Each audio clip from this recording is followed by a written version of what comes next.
Halo semuanya, selamat datang di Universitas Muhammadiyah Semarang. Kali ini aku mau ngadain mini tour ke gedung Fakultas Kedokteran Unimus. Ikutin ya, ada apa aja sih di gedung Fakultas Kedokteran Universitas Muhammadiyah Semarang ini. Sebelum kita masuk ke gedung FK, jangan lupa untuk melakukan cuci tangan terlebih dahulu ya, yang sudah disediakan di depan. Setelah kita melakukan cuci tangan, kita masuk yuk ke gedung FK, kita mulai dari lantai 1. Ada ruangan apa aja ya di lantai 1 ini? Yang pertama, ada ruangan alumni. Yang sekarang ini digunakan untuk lepas pasang APD. Oh ya, sebelum kita masuk gedung FK, jangan lupa untuk menggunakan pakaian sesuai dengan ketentuan UKKI ya. Ayo, udah pada tahu belum apa aja ketentuannya? Ini dia lantai 1. Terdiri juga beberapa pamflet di kiri kanan yang digunakan untuk mengingatkan kita akan ketentuan UKKI. Nah, kalau di depan aku ini ada laboratorium anatomi. Laboratorium anatomi terdiri dari 2, yaitu laboratorium kering dan basah yang terdiri dari kadaver. Lalu kita lanjut yuk untuk menuju ke perpustakaan. Untuk perpustakaan di Fakultas Kedokteran Universitas Muhammadiyah Semarang ini udah lengkap dan besar. Jadi nggak perlu ragu deh untuk mencari referensi di sini. Nah, ini dia perpustakaan FK Unimus. Nggak usah ribet-ribet deh, kalau mau nyari referensi atau textbook juga, langsung aja datang ke perpustakaan. Nah, ini dia bagian luar perpustakaannya, keren banget kan? Yuk kita lanjut ke lantai 2. Untuk naik ke lantai 2, bisa menggunakan lift, atau bisa juga dengan menggunakan tangga. Jadi, untuk lebih lanjut mengenai lantai 2 dari gedung FK, tetap stay tune ya. Kita lihat ada apa aja sih di lantai 2 gedung FK.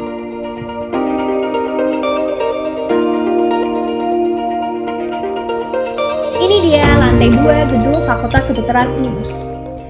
Yang pertama, kita akan menemukan beberapa piala yang telah dimenangkan oleh Kedokteran Universitas Muhammadiyah Semarang. Kemudian di sini ada ruang tamu atau ruang tunggu.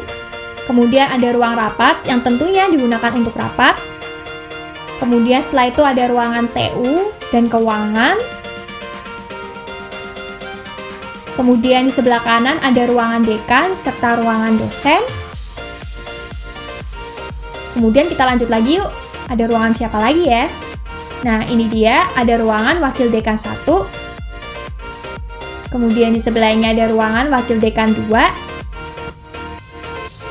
Nah, kita lanjut yuk, ada ruangan siapa lagi ya? Nah, ini dia, ada ruangan dari Kaprodi. Yang pertama dari ruangan Kaprodi Profesi. Kemudian ada ruangan dari Kaprodi Sarjana. Lalu ruangan koordinator.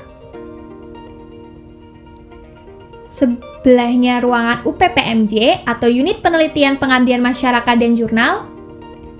Ruangan penjamin mutu. Serta yang terakhir ada ruangan medu. Ada ruangan siapa lagi ya? Yuk kita lanjut. Nah, di sini ada ruangan dosen.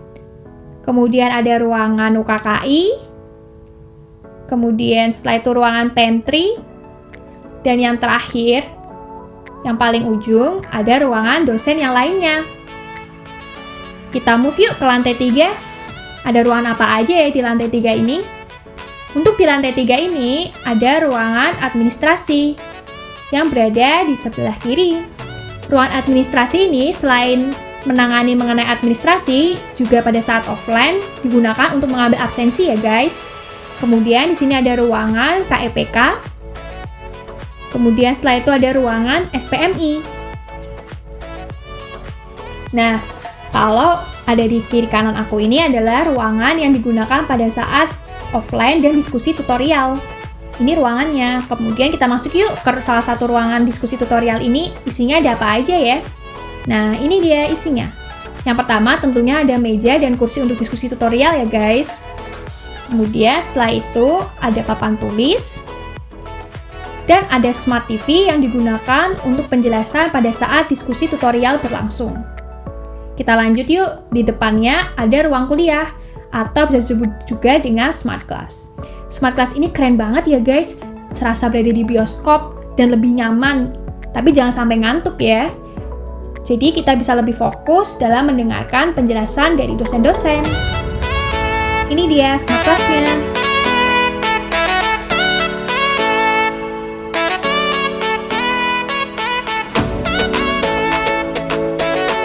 Selanjutnya, kita lanjut ke lantai 4 yuk. Di lantai 4 ini terdiri dari ruang tutorial dan ruangan kuliah. Ruangan tutorialnya terdiri dari 20, baik dari ruang tutorial 3, di lantai 3 maupun di lantai 4 ini ya. Nah, ini ruangan kuliah. Kemudian, di samping ruangan kuliah ini ada ruangan tutorial. Kemudian ada ruangan kuliah lagi yang kedua, dan yang paling ujung ruangan kuliah yang ketiga.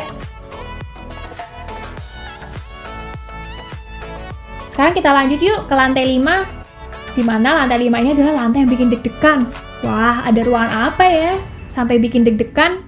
Nah, sebelum kita masuk ke ruangan yang bikin deg-degan, di samping kiri ini ada musola yang digunakan untuk sholat tentunya.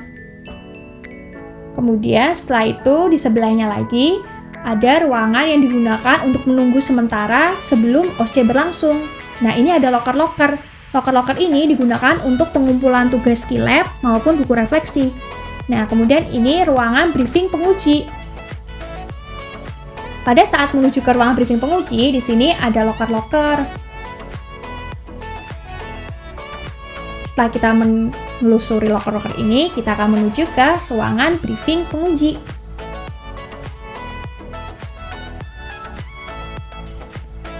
Yuk kita lanjut ke ruangan yang bikin deg-degan nih. Nah, ini dia ruangan OSCE. Rasanya jalan di sini bikin vibes deg-degannya muncul deh. Nah, sebelum kita masuk ke ruangan deg-degan, nah di sebelah kanan ini ada ruangan IT yang digunakan untuk mengkoor pada saat OSCE berlangsung. Kemudian ini dia ruangan-ruangan OSCE itu, atau ruangan skill lab itu. Kita masuk yuk ke salah satu ruangan untuk melihat apa aja isinya. Nah, ini dia, kita masuk yuk.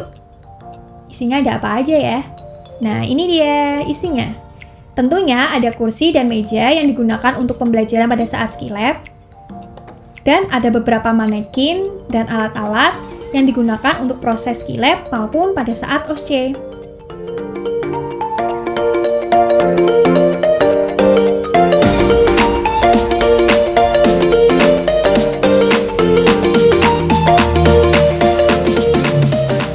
Kita lanjut ke lantai 6.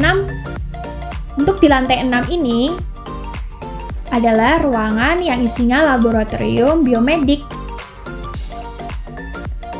Yang pertama, untuk menuju ke laboratorium biomedik, di kiri ini ada beberapa loker.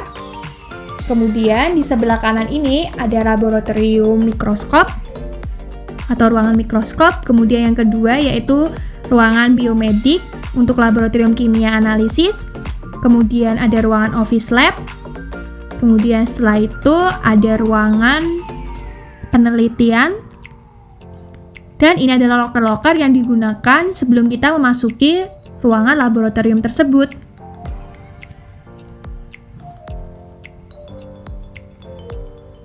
Nah, kemudian di sini ada laboratorium 3 dan laboratorium 4. Untuk laboratorium sebelah kanan yaitu laboratorium identifikasi, dan sebelah kiri yaitu laboratorium mikrobiologi.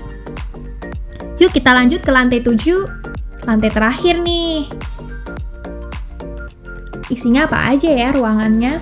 Sebelum kita memasukinya, yang pertama ada ruangan CBT, tapi sebelum itu kita masukkan tas dalam loker dulu ya. Aku praktekin nih, buka dulu. Setelah kita buka, kita masukin nih tasnya. Kemudian, jangan lupa untuk dikunci ya. Setelah itu kita masuk deh ke ruangan CBT. Ini dia ruangan CBT-nya. Nah, ini isinya komputer-komputer ya pastinya untuk ujian CBT. Nah, yang terakhir ini ada aula. Terima kasih sudah mengikuti mini tour kami. Selamat datang di FK Unimus. Sampai jumpa. Bye.